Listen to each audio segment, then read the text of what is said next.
how to do a rotate image animation. To begin, I added a colored background and an image to my timeline, and I would like to rotate this image over time.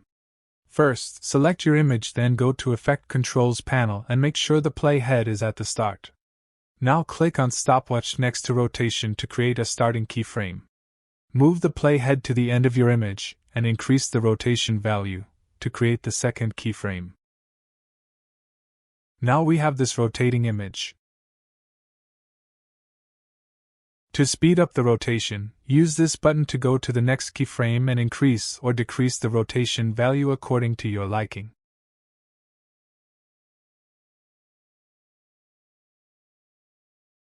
If the image is not rotating very well around the center of itself, double-click on it in Preview, then drag this small blue circle to the center of image. Anyway guys, thanks for watching and I hope you found this useful.